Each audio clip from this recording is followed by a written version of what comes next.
Welcome to the Jack Mountain Bushcraft Podcast, episode 130. Welcome to the Jack Mountain Bushcraft Podcast with your host, Jack Mountain Bushcraft School founder and Master Main Guide, Tim Smith.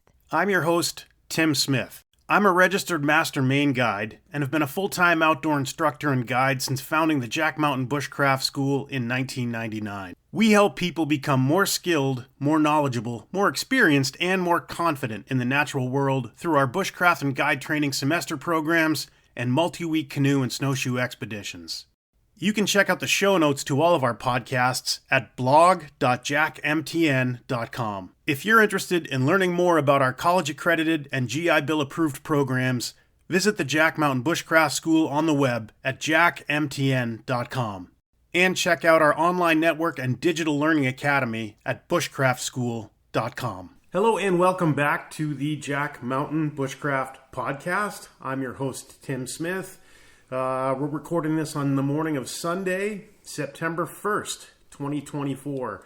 It's been a couple of weeks since we have put one of these out. The last one that we put out was during week 8.5 of the summer Wilderness Bushcraft semester, and we just wrapped up week 1 of the fall 2024 Wilderness Bushcraft semester. So for those of you that follow along, the summer semester ended strongly. We have a bunch of new journeyman certificate holders. We had a great time out on solos and jumping right back into the fray after just a couple of short days off. Started the fall semester and the weather has seemingly turned. It feels very fall-like. We had a couple of nights in the low 40s already, and that felt great after the summer that we had. And just looking forward to that nice autumnal weather coming in, the bugs kind of going away for a bit, and feel very refreshed this morning. Had a great sauna yesterday afternoon. Saturday night sauna around here is a bit of an institution and it feels great. And I would like to welcome back somebody from the podcast archives. The deep, dark past. Who hasn't been here for a while. Christopher Russell, how are we? Oh, I'm good. I'm like death. I ain't always there when you want me, but I'm always on time. Christopher is working back here this semester, living down in Vermont, but decided to come back and work on a semester with us, and it's great. I always like to say that the people that work with us up here, we're sort of like a big family. And by that I mean we usually get in arguments right around Thanksgiving. We get in a big argument around Thanksgiving at the dinner table, and then we don't talk to each other for 6 or 7 months. You always try to take my mashed potatoes. Always. Every time. They're the best part. But eventually we come around and welcome everybody back. Yeah, even in these 30 seconds of recording, we're falling right back into our old shenanigans. Yep. Which is great. And it's great. I'm joking about we didn't have a falling out or anything. We never do, but... not that we're going to talk about. It's fun to put stupid little spins on things. It is. It's kind of what we do. It is. Couple of things we had done this summer at the field school. We had some big infrastructure upgrades. We doubled the size of the parking lot down the hill at the field school, and up here at the headquarters we had a big new parking lot and road access, and we plan to use that a lot. It's a student parking lot. We also have it dedicated for winter programs and winter program use when we can't get down the hill and it's harder to try to park a whole bunch of cars in the existing driveway. So we've got a big new winter parking lot / student parking lot. And we're thinking about, in the long run, opening it up and having some sort of a campground here. It's something that Paul and I talked about years ago, and now it's finally coming around. But it seems like we've had a lot of people asking, they want to come out and do a program with us, but they live in a van or a trailer or an RV, and they're like, oh, do you have space for us to park that during the course? And now we do. We got lots of parking. Yeah, it's interesting after a few years of not being up here all the time. When you're around a lot and the changes are slow and incremental, you kind of don't notice them. But then to come back and see how much growth has happened is pretty amazing. Yeah, it's a really cool thing to see. Yeah, so that's the physical space. Other things that we've been changing around, we're debating adding a third wilderness bushcraft semester to the yearly calendar. It's a discussion that we've been having quite regularly lately. Essentially, we're at the point now where we have more demand for course spots than we have spots available, and it's a good problem to have. I'm certainly not upset about that.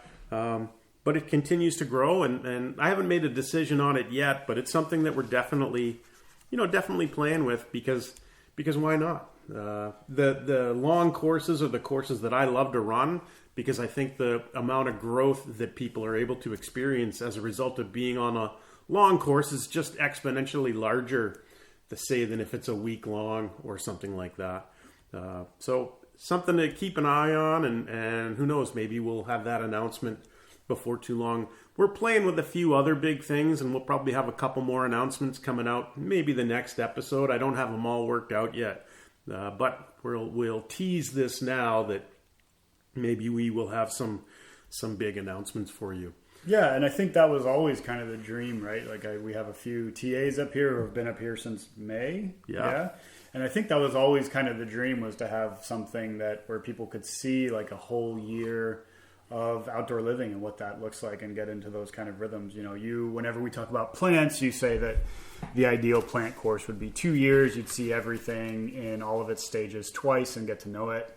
And I think 2 years for like outdoor living skills maybe doesn't require that it doesn't require that much repetition, but a whole year of semester programs as like a TA or something like that would be a really cool experience for somebody. I mean, so many of us, I think about myself and Ben Spencer and Paul, got that kind of just by the nature of you not being able to scrape us off the property while we were here. But I think offering that as like a sort of an intentionally chosen option for people is a really cool thing. Yeah, and that is, we're a couple years into that, the XI, the Expedition Instructor program, where essentially you come and spend a semester becoming a content matter expert, so learning all the ins and outs of bushcraft, get your journeyman certification, and then the past couple of years we've had, then you add the Engagé 1 and 2, so you get your canoe instructor, canoe guide kind of cert stuff, and then you come back for the journeyman level 2, which is what the two folks here on the current course are doing. Learning the back end of the business, learning how to teach, learning how to guide, learning, all those other things that you're not, focused on how to do the specific content matter things. Like you're not worried about carving a netting needle in 12 minutes. You're not worried about making a buck saw functional in 15 minutes. You're worried about how to get other people to be able to pull those things off. Yeah, like for my money, 3 months is enough time to learn how to do the things, and then the rest of that year is devoted to figuring out how to teach people how to do it well. Yeah, agreed. That's 100%. That's a whole other aspect.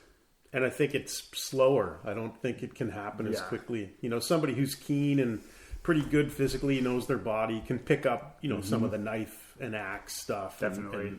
And pretty quickly. But I think the learning to teach and guide others takes a little more time. Yeah, definitely. Other stuff, I was on a pretty good roll doing the vlogs and the video production for a while. That kind of fell off when we were on the Allagash last course. Just got a little bit burned out with. It's weird, I kind of got to put on this like real talky persona to do the video stuff, and it just started to feel, after doing so many of them this year, I was like, I need a break from this, because I don't know that it feels contrived, but it feels like it's like a character that I feel like I'm putting on, and eventually I'm like, I need a break from that character. Yeah, I always, whenever doing any of that kind of stuff, I always felt like it, on occasion, would take me away from what we were actually doing a little bit. Like, you're not really there doing it. You're thinking about how to show other people what you're doing, and that, I think it's a useful thing to be able to do, but on occasion it's nice to take a break from it and just enjoy this thing that we do. I don't even want to call it a job, this weird thing that we've somehow convinced the world we're able to do. Yeah, I guess I should qualify that. I don't mind sitting in the boat just talking to the camera when I have one face and one face and the other, but but just like getting amped up to do it on land and be like, let's take a walk around the campsite. Hi, everybody. Yeah, it's like, I don't know, for a guy that spends a lot of time making fun of YouTube, embracing YouTube is a bit of a challenge. Yeah. So, I don't know, I've been carrying the camera around with me all last week, but I never turned it on. Yeah. So maybe I'll get around to that next week. There's also the repetition, right? Like every year, so like social media, every year for I don't know how many years, we made rope the other morning. And every year I always have the obligatory rope making photo. It's basically the same photo every course.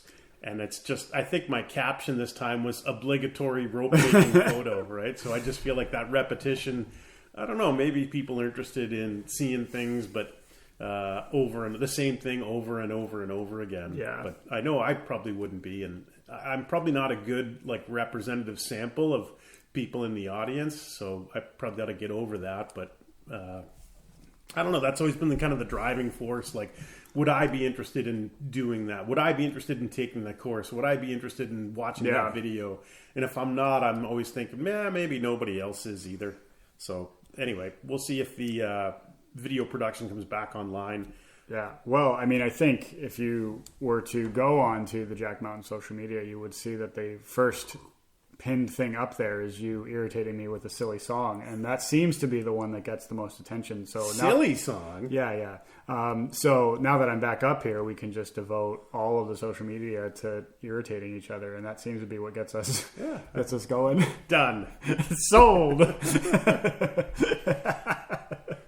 So our main topic for today, we sat around this morning drinking coffee, trying to figure out what it would be, and I think we settled on adaptation. Yeah. Big picture adaptation, like changing. When situations change, we need to change. Definitely. Or become obsolete, or, in the case of like biological stuff, change or die, right? If you've been looking at our website, you notice that we have changed the name of the Boreal Snowshoe Expedition because last winter, maybe it was an anomaly, maybe not. Last winter, there wasn't a whole lot of winter. Up here in Aroostook County, that's one of the things we've been able to rely on is the rest of the East Coast doesn't get much winter anymore, but we always have up here.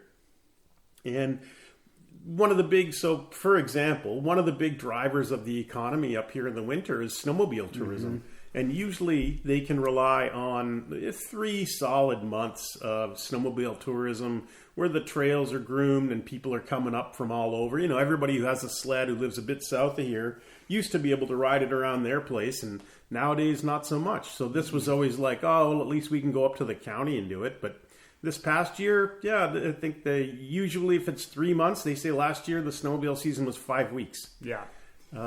So that's a dramatically different looking winter. So in order to adapt to that, our usual winter Boreal Snowshoe Expedition course relied heavily on being out on the trail, like hauling toboggans, setting up remote camps, moving camp, those sorts of things.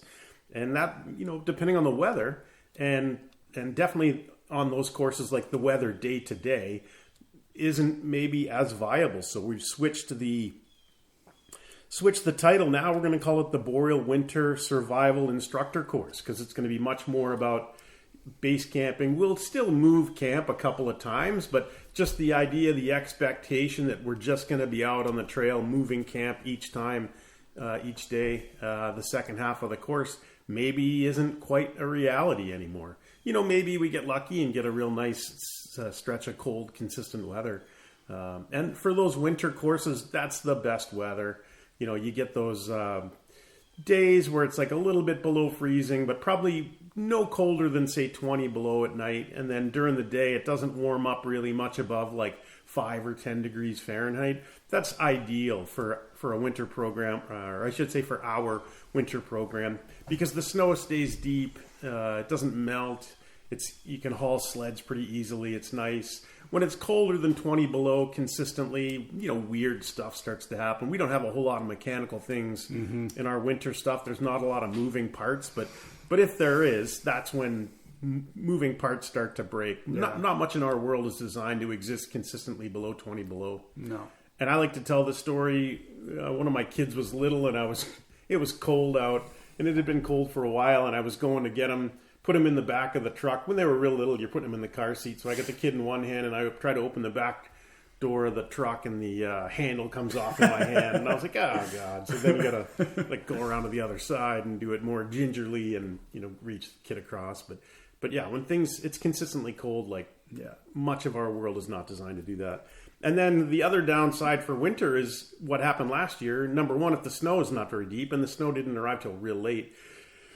But if the snow isn't very deep, or even if it is deep, and then it warms right up and you get a big thaw, you're not really going places hauling sleds. It's just so much work. So it's a weird thing, and you never really know until it changes how fragile that sort of experience is. It operates within very, I don't want to say narrow parameters, but I will say that if it warms up, which has been the trend, that traditional experience, which we've been offering now for 23, 24 years, maybe 25, maybe it's the end of the road for that. And well, there's something interesting to me about this. I keep thinking about sort of like philosophy scaling up a little bit. So for us, if we're out on a trip and we have a plan for a big push day, and the night before we see a storm moving in, we're gonna adapt and change that big push day. And we're, that's something that we're really comfortable doing because it's the right call based on the stimulus that we're perceiving. And I think that being able to scale that up to courses themselves and acknowledge that things are changing and be able to adapt is how the stuff that we're teaching can keep moving as the world around us is changing. I've been to a lot of, outdoor gatherings where people are talking, and a lot of what you see from people is this, or from speakers and stuff, is talking about how, it's that classic old timer thing, things aren't the way they used to be. And that's one way to approach it. Or it's things aren't the way they used to be, and I need to apply the same methodology I would apply to a 10-day trip to a 9-week course, right? Things are shifting, so I need to be able to shift and pivot as that happens. And I think that that's probably the way humankind has adapted to everything, right? We mentioned at the beginning, you change or die, and that isn't just personally, but as, I consider what we do up here to be a culture, and that culture can either stay the way it is and you mentioned earlier, kind of just atrophy and not be able to adapt, or it can shift based on what's happening and still bring the same stuff we're teaching, but in a different framework based on the stimulus of the natural world that we are a part of and experiencing. So that's a really fascinating thing to me, that kind of bigger scale adaptation as opposed to those little moment to moment adaptations that we go through all day, every day on programming. Kind of fascinating when you look at the history of northern Maine. The big technological changes, the big cultural shifts always occurred around eras of climate change, right? When they went from the archaic period to the ceramic period about 3,000 years ago, they changed from, say, dugout canoes to birch bark canoes, and ceramic went from rock boiling in log troughs to ceramic clay pots that were portable.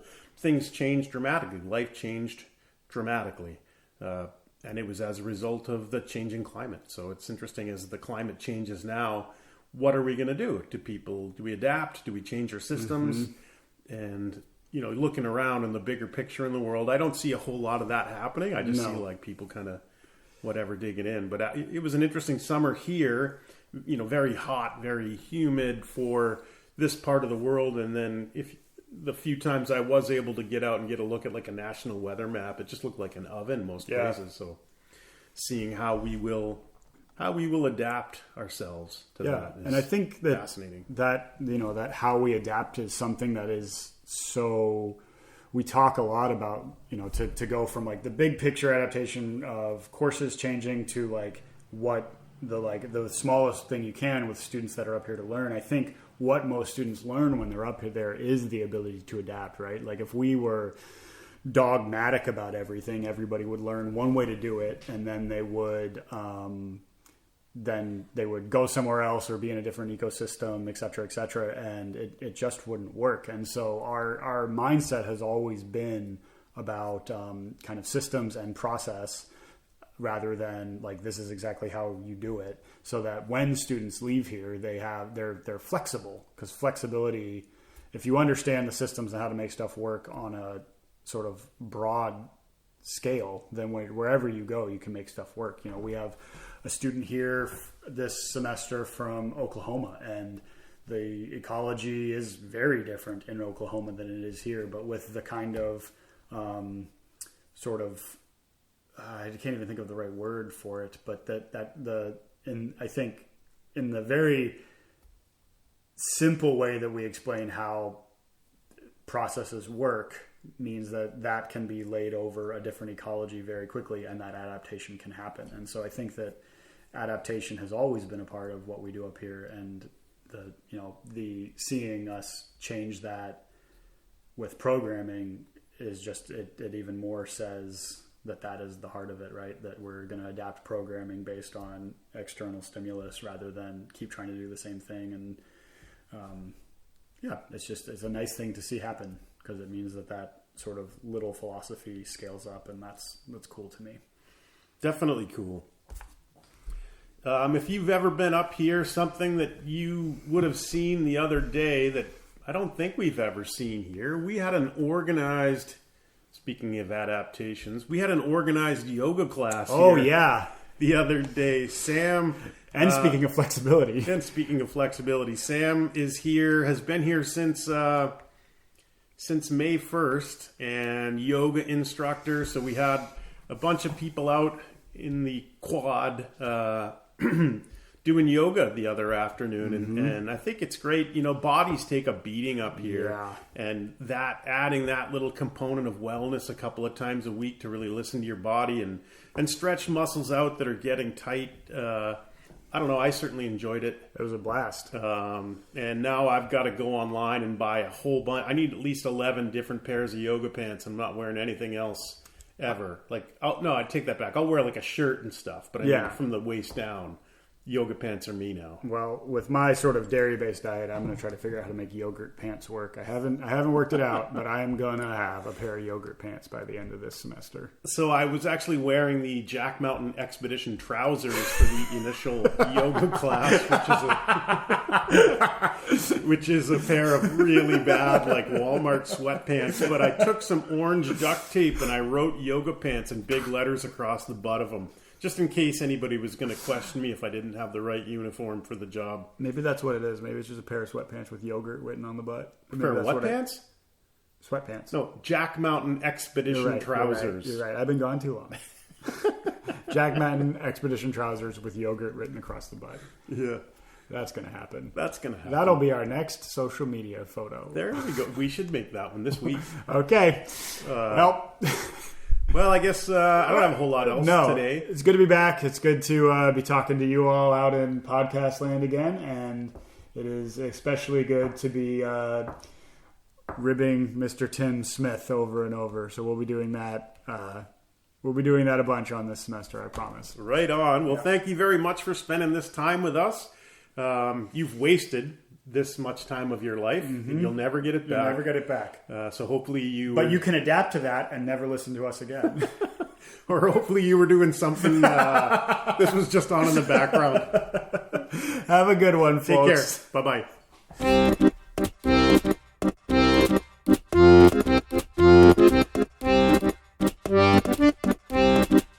You have been listening to the Jack Mountain Bushcraft Podcast.